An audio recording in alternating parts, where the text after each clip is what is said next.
Graça e paz, irmãos, tudo bem? Ainda estamos impossibilitados de reunirmos na igreja como povo de Deus. Está difícil reunirmos no templo por causa da pandemia que ainda insiste por mais alguns dias, mas eu espero que cada um de vocês estejam bem e na dependência do Senhor. Por isso nós temos segurança. Eu quero meditar com vocês nesse culto de oração, nesta quinta-feira. Nós não podemos estar lá, mas nós vamos orar, nós vamos estar cantando junto com os nossos dentro de casa e vamos fazer esse culto de oração. Eu quero pensar com vocês, como está o seu coração? A palavra de Deus faz com que nós pensamos um pouco sobre a importância dele. Provérbios 4:23 diz assim: acima de tudo, guarde o seu coração, pois dele depende toda a sua vida. Eu quero levar vocês num texto onde Jesus, conversando com os seus, lá em Mateus capítulo 15, versículo 1 e 2, diz assim, abra sua Bíblia, medita comigo. Então vieram de Jerusalém a Jesus alguns fariseus e escribas e perguntavam: por que transgridem os teus discípulos a tradição dos anciãos, pois não lavam a mão quando comem? Era essa a preocupação deles. Será que você está com essa mesma preocupação? Eu sei que hoje nós precisamos mesmo lavar as mãos muito, nós temos que passar álcool em gel, nós temos que fazer todos os cuidados para a gente não ser contaminado pelo coronavírus. Mas nesse texto da palavra de Deus, que não tinha nem o coronavírus, eles estavam preocupados com outras coisas, menos com os ensinamentos de Jesus. Meus queridos, a Bíblia fala a respeito da importância do que uma pessoa realmente é. Era esse o foco de Jesus. Nesse texto que acabamos de ler, o mestre deixa bem claro que mais importante é o que falamos do que o que comemos, porque aquilo que entra pela boca não contamina uma pessoa, mas o que dela sai. Sim, mas de onde é que vêm as nossas palavras? Você já parou para pensar de onde vêm as nossas palavras? Jesus faz uma ligação muito forte entre o coração e a nossa mente. A razão e a emoção da mente, porque ela é o termo mais próximo de coração, ou seja, a palavra usada com muita frequência na Bíblia para se referir ao coração como o centro de comando de uma pessoa. O dicionário chama o coração, além daquele órgão que bombeia o sangue no nosso corpo, mas no sentido figurado, o coração é a sede do intelecto, a sede dos sentimentos e da vontade. É nesse viés que Jesus está olhando e conversando com os seus discípulos. É nessa visão que Jesus está falando conosco. Então, coração é a palavra usada mesmo para que nós possamos ter o Senhor Jesus no centro dele. Por isso que o salmista fala: eu escondi a tua palavra no meu coração. Para quê? Para não pecar contra ti.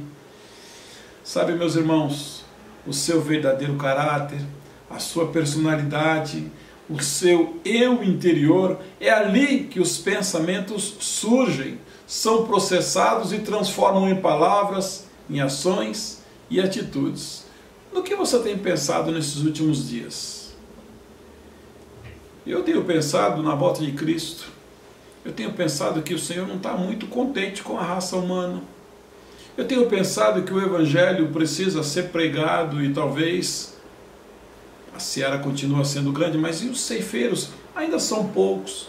Eu tenho pensado algumas coisas nisso e eu confesso que meu coração tem ardido em relação a isso. Quando nós pronunciamos as palavras, são como aquilo que nós desejamos aos outros. Quando eu falo alguma coisa, eu desejo que alguém ouça. Então isso procede do nosso coração. Da mesma forma os nossos pensamentos. Em que eu tenho pensado? Eles levam as atitudes, levam as ações que atingem as pessoas ao nosso redor. Por isso que Jesus não perdia tempo. Ele olhava para os seus discípulos, ele processava a necessidade, sabia o que estava fazendo e falava do Evangelho do Reino, do Evangelho de salvação. Meus irmãos, por isso nós precisamos tomar todo o cuidado para que aquilo que nós falamos, aquilo que nós fazemos, não afete de uma forma negativa aqueles que estão em nossa volta. aquelas pessoas do nosso convívio. Por isso que nós temos que aproveitar esse tempo e trazer louvores, trazer uma meditação, procurar na palavra de Deus o que o Senhor tem, qual é a porção diária desse dia. Esse assunto é tão sério que o texto diz que toda a nossa vida depende de nossa mente. Vocês pararam para prestar atenção? Como é que você tem cuidado da sua mente? Você tem cuidado dela com certo carinho? Ou tem se preocupado apenas com o seu corpo, com o seu exterior, aquilo que você expressa? Eu quero dizer para você que as suas palavras valem muito mais do que o seu exterior. O que somos por fora, o que falamos, como reagimos, depende de como tratamos o nosso íntimo. É de dentro para fora que nós externamos o que nós somos. Assim, pode ser de boa ajuda quando nós oramos como salmista.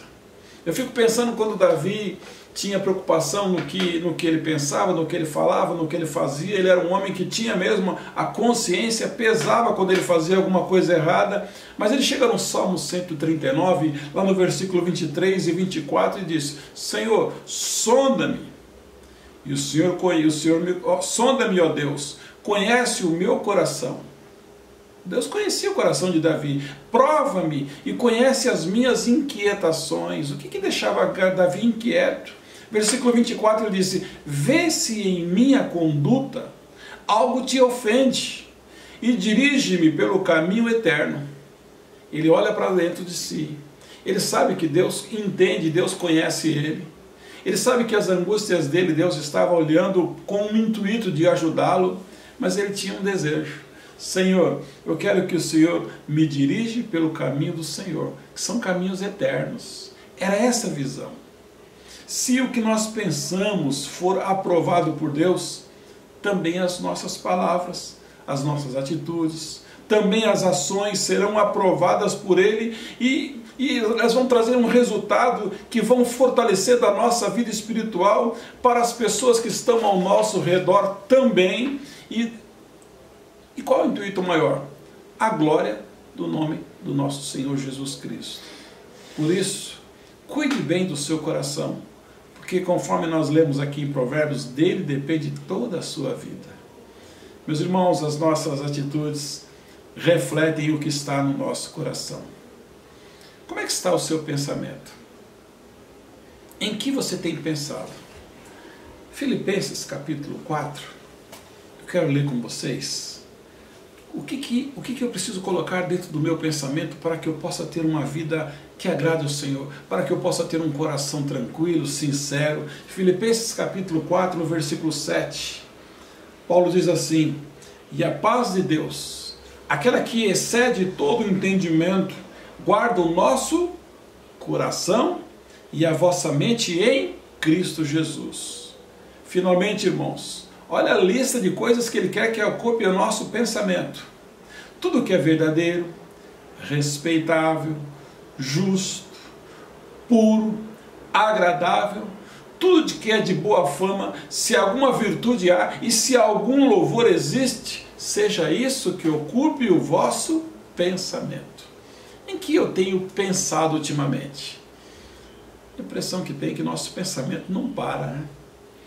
A gente deita e os pensamentos estão ali, você acorda pensando, as nossas atitudes, nem todas refletem um bom pensamento, mas muitas delas você pensou em que fazer para que ela resultasse numa atitude. Sabe, meus queridos, quando você dá uma passeada pela Bíblia, quero levar vocês 700 anos antes de Cristo, o Senhor não estava aprovando o comportamento do seu povo por ter um coração distante dele. Às vezes a gente pode perceber que muitas pessoas não têm um coração perto de Deus. Às vezes o nosso coração está distante do Senhor. Foi exatamente o que o Senhor falou aqui nesse texto de Mateus. Aí ele vai e lembra, ele cita Isaías 29:13, que diz assim, quando o Senhor disse: visto que este povo se aproxima de mim com a sua boca e com os seus lábios me honram.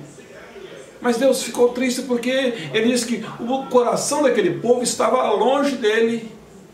estava longe de mim, e o seu temor para comigo consiste em mandamentos de homens que maquinalmente aprendeu. Ou seja, era um louvor mecânico, sem sentimentos.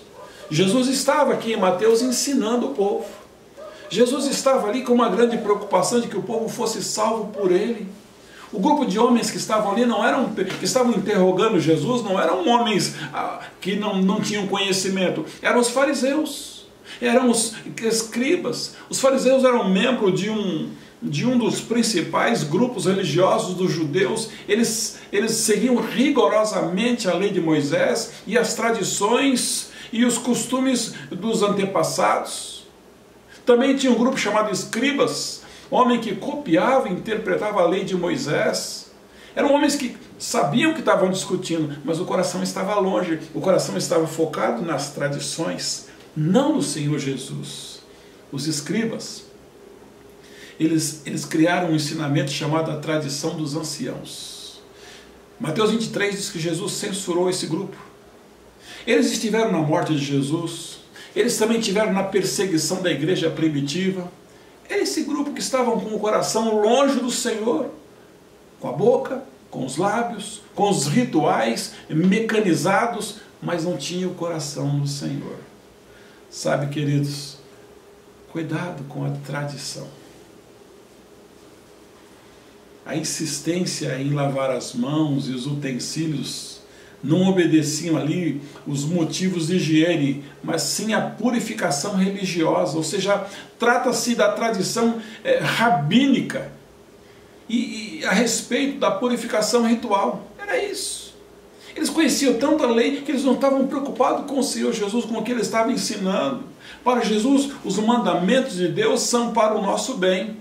Aí Mateus vem aqui nesse texto e evidencia a importância de entender o ensinamento de Jesus. Isto é, Jesus queria atenção, submissão e obediência. Era isso que ele queria. Enquanto os fariseus e os escribas estavam ali preocupados com a impureza ritual, aquela impureza ritualizada, derivada de comer alimentos impuros, Jesus considerava mais grave a impureza moral. Versículo 17 de Mateus 15, ele diz assim: não compreendeis que tudo que entra pela boca desce para o ventre e depois é lançado em lugar escuro? Mas o que sai da boca vem do coração, e é isso que contamina o homem. É isso que contamina o homem. Versículo 19, porque do coração procedem os maus desígnios, como os homicídios, adultérios, prostituição, furtos, falsos testemunhos, blasfêmias. E versículo 20 diz, e são estas coisas que contaminam o homem, mas o comer sem lavar as mãos não contamina. Naquele período eles não tinham uma pia com fácil acesso para todo momento lavar as mãos antes de comer, como nós temos hoje. Hoje é muito mais fácil. Sabe, meus queridos, quais são as nossas maiores preocupações nos dias de hoje? Quais são? Os passos para a salvação envolvem o seu coração. Eu quero ler um último texto para você nesse momento, quando Paulo escreve aos Romanos, no capítulo 10, lá no versículo 8, eu quero concluir aqui, ele diz o seguinte, Romanos 10, 8, ele diz assim, porém, o que se diz, a palavra está perto de ti, na tua boca e no teu coração. Isto é a palavra da fé que pregamos. E o versículo 9 diz que se com a tua boca confessares Jesus como Senhor e em teu coração credes que Deus o ressuscitou dentre os mortos, serás salvo. Eu preciso crer dentro do meu coração que Jesus ressuscitou dentre os mortos, como nós vamos comemorar no domingo a ressurreição de Cristo. Versículo 10 disse, porque com o coração se crê para a justiça e com a boca se confessa a respeito da salvação. É isso que Deus quer. Um coração puro, um coração agradecido que engrandece o nome do Senhor nosso Deus. Sabe, meus queridos, guarde a palavra de Deus dentro do seu coração, para que você jamais peque contra o Senhor.